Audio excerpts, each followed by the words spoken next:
everybody. Welcome back to my home office. Today we're going to talk about managing change and start this section.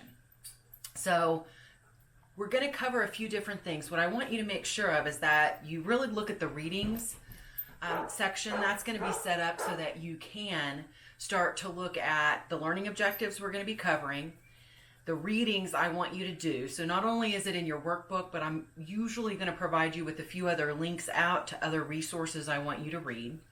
Then the assignments that you have that you need to complete. So what we're going to start with in terms of managing change for this week is we're going to discuss the importance of change and the consequences of maintaining the status quo in your pharmacy or your healthcare organization. We're going to list the drivers of change associated with pharmacy and healthcare as a whole and start to talk about what some of those are that can be something you need to be aware of as you start to work in healthcare.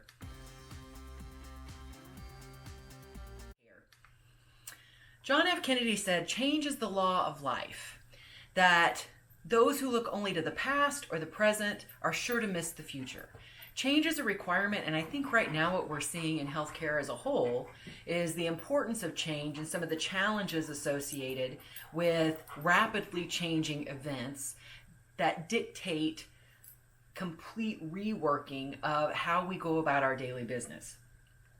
The other side of change is that when we're talking about just the normal scope of things, we also need to change to maintain relevance in the marketplace, and that just looking at what we're doing and failing to see how change is required over time means we lose our relevance. And so this is something to be very aware of as you start to look at and think about how change is managed. So we're going to talk about some of the forces for change, right? We have both internal and external forces for change. So a few of the things that can actually impact internally what you're doing. One, a new organizational strategy. We want to pursue a new market, a new target niche. We want to provide a service for an identified population health issue. So something like diabetes has really become a population health issue that many have started to address in terms of services and those types of things. So when we're looking at something like that, we're going to see how that will drive change. If I'm going to add new services, I'm going to start to really try to target a certain market, a certain niche in my marketplace, then that's going to require me to change certain things. Change in the composition of workforce. You know, we've seen this over time when we move from baby boomers to Gen X to Gen Y to millennials and now Gen Z. There's a real difference in how each of those generational cohorts want to be treated in the workplace and what their expectations of that workplace are. So change in the composition can lead to new programs, new ways of dealing with child care, pay, benefit programs, all of those types of things. Hold on just a minute. Lincoln, quit trying to dig to China, buddy. You're not going to make it. Why don't you come over here? Why don't you come here? Yeah. You want to look at the camera and say hi? Look, can you look up here? Say hi to everybody. No. There you go. Stay right there. Okay. Other new equipment or technologies, shifts in technology as a whole, start to drive new ways in which to approach our marketplace. So think of telemedicine. And if you look at what's happening right now in our overall systems and how we're having to address the pandemic that we're looking at the global scale, telemedicine is starting to step forward and play a big role. And one of the reasons is because of the technology we have available to us. So as new technology, new equipment becomes available, we really start to have new options that can be an internal force for change. Changing employee attitudes about what they're willing to do, what they find most valuable, what they're motivated by, what they're interested in doing in the organization and how they want to actually help service patients. I may have changing employee attitudes toward work from home, changing attitudes toward different patient profiles that we might look at, right? Some that I've hired some employees. We have more employees that are really interested in dealing with patients that are elderly, and so that kind of drives an internal force for change. this is by no means an all-comprehensive list. This is just to start to give you an idea of some of the things that can be pushes for change inside. External forces for change also impact what we're doing. So we look at things like changing consumer patient needs and wants. Now, needs and wants are different. What I need can be vastly different than what I want.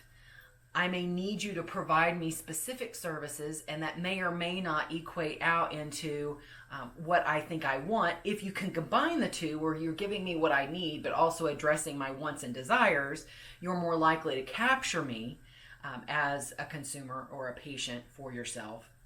So really thinking about how those needs shift what you do or how you do it.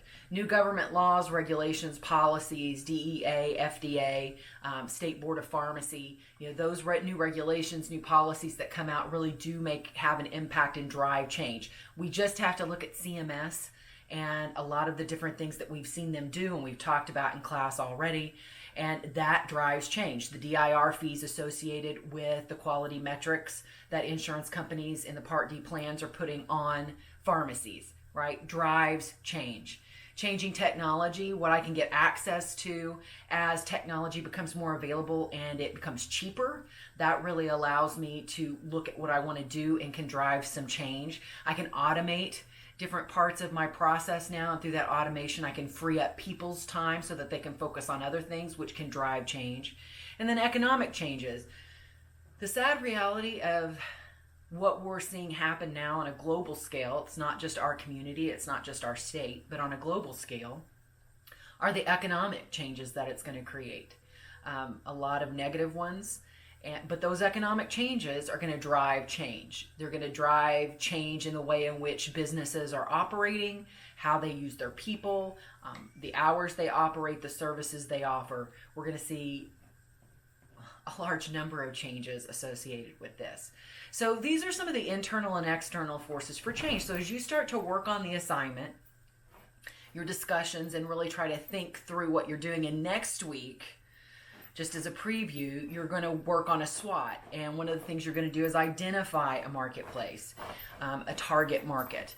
And so I want you to be thinking about that. What you're going to see now is another series of videos. These videos are going to be really focused on Lewin's Forces for Change, force field analysis, which helps you really define drivers for change and resistors to change. So let's talk about this for just a minute.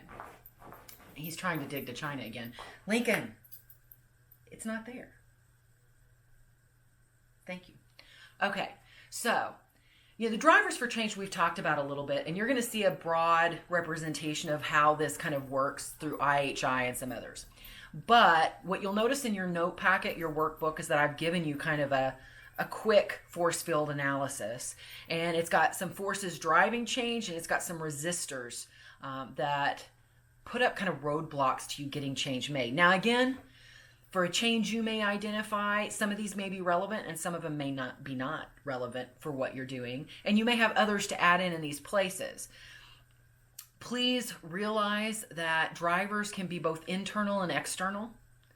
And resistors are primarily going to be internal. So some drivers you may see for change. Consumer demands, which we've already talked about. Cost pressures, as things cost more, it may drive changes in what you do or what kinds of things that you offer.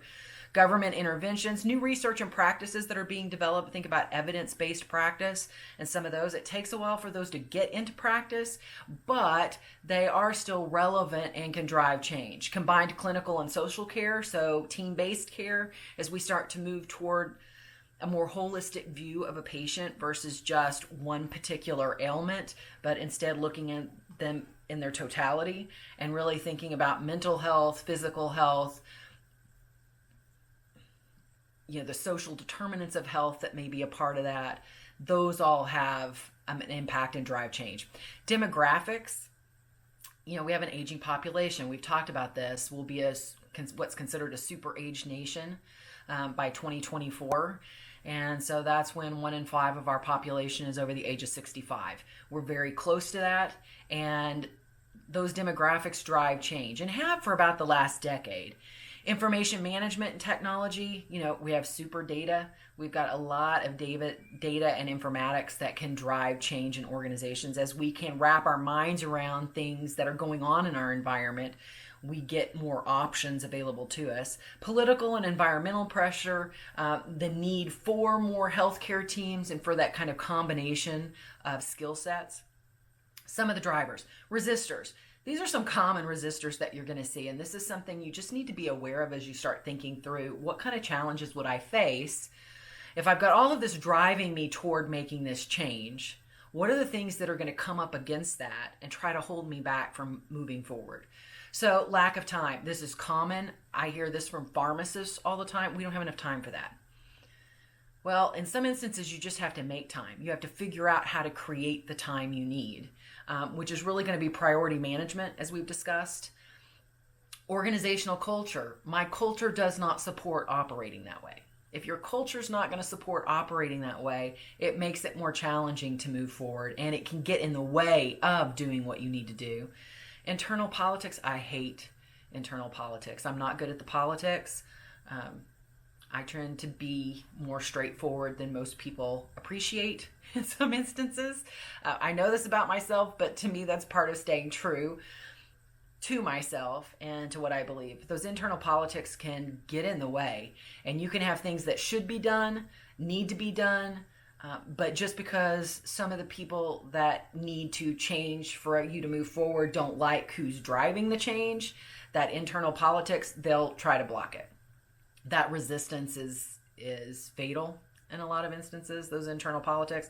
I think if you look at our larger political system, even right now, facing a worldwide pandemic and the fighting that's still going on instead of really kind of the coming together, you'll see how that internal politics really drive division. Fear of change, people fear it. They fear what it's going to do to them. And we kind of go back to, it's not that I don't want the change to occur, I don't understand why it needs to happen, or I don't want you to be successful necessarily. I just don't want to have to change myself. I'm afraid of what that will mean for me. So sometimes you need to identify what those fears could be and try to settle them through communication before they really create a strong resistance movement. Poor leadership. You don't have appropriate communication. You don't have appropriate vision. You don't have appropriate drive. And as that creates a problem, you've got the poor leadership comes into play. Lack of motivation by people. If you have low morale and lack of motivation before you need something done, when you try to drive that change, it's going to get in the way. The poor communication as a process. So when I connected it with poor leadership, that's about the leader's skill set.